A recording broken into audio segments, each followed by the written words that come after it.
These are some of my 80's survival knives. Some are originals and there's a couple of remakes. So just a bit of a look back at the knives that started it all for us in the 80's. Starting with the cheap survival knives that a lot of us cherished and have a lot of childhood memories playing Rambo or going camping with, fishing.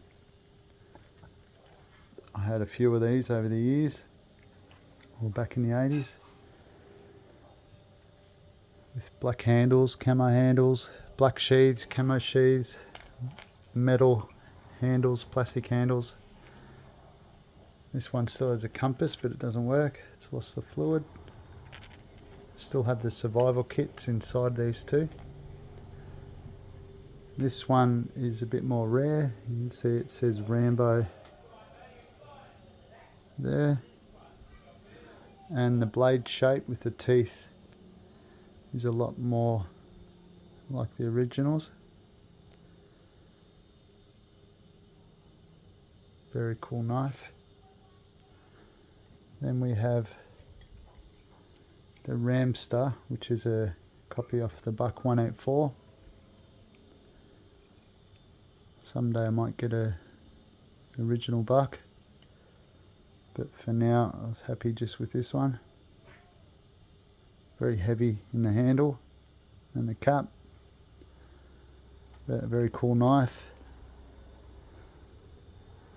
and a good reminder of the 80's knives. Then we have the design that started it all for us back in First Blood. This is a perfect tribute or copy made by Andy Wood. Very, very nice knife. So these knives were made because of this knife and the next couple. So this one's an original Lyle mission knife from 1985.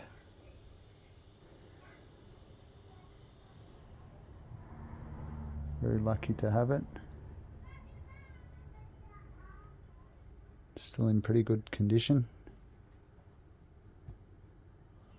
Compass still works. Sheath's in good condition. Still have the sharpening rod. Then we have a 1985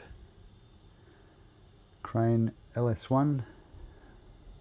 So the Arnold Schwarzenegger movie Commando from 1985. The same year that this knife was made. So it's an original.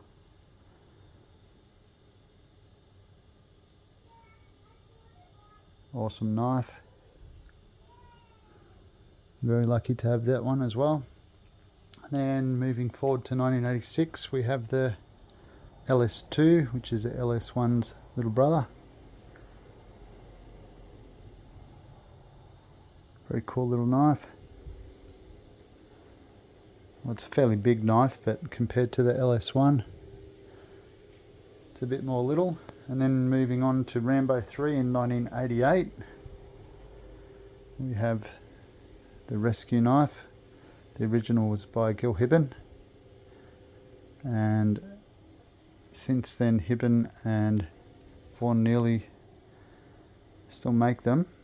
This one was by Daniel Marel, so it's just a one-off. He doesn't make many of these, or hasn't made many of these, so I was very lucky to be able to have this one. Someday I'd like to have the authentic Hibben, or even the Hibben Neely version. So the Rambo 3 Hibben buoy isn't in this video because it's not considered a survival knife, I don't think. These are just the hollow handle survival knives. Some of the main hollow handle knives I've got.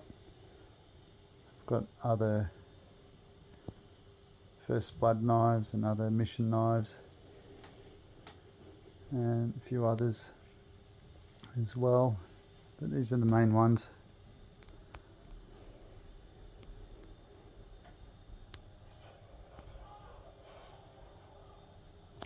Some people don't like hollow handle knives. They think they're all weak and just for show, which I can guarantee is not true. If you use most of these, they'll stand up to just about anything you throw at them, not including these two and possibly this one.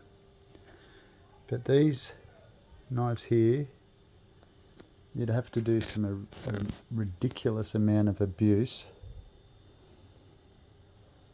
to hurt them. The handles won't come loose. The saw teeth work, I'm pretty sure, on all of them. I haven't tried these. I'm not too sure how well the saw teeth work on the cranes, and nor do I care, because I won't use them. If I'm going to use a knife, I won't use my collectibles. But I've seen the Daniel Maro First Blood knife put to use. And the teeth are the same on the Mission knife, First Blood knives, Rescue knife. So the only ones I'm not 100% sure about are the crane knives, but I have read reviews on them that were good, and Jack himself believed that it was an improvement to have this style teeth. But if someone else has one and wants to test them, let us know. I'm not going to test them. It is cool to have a knife that is strong and would do the job and looks good and accurate. But you know, I'm happy to have these few just here, just because of the memories, the nostalgia, the history. That's important to me, and that's why they're in my collection. I wish I'd kept all the knives I had over the years, but unfortunately that's not an option. Anyway, enjoy your Sunday.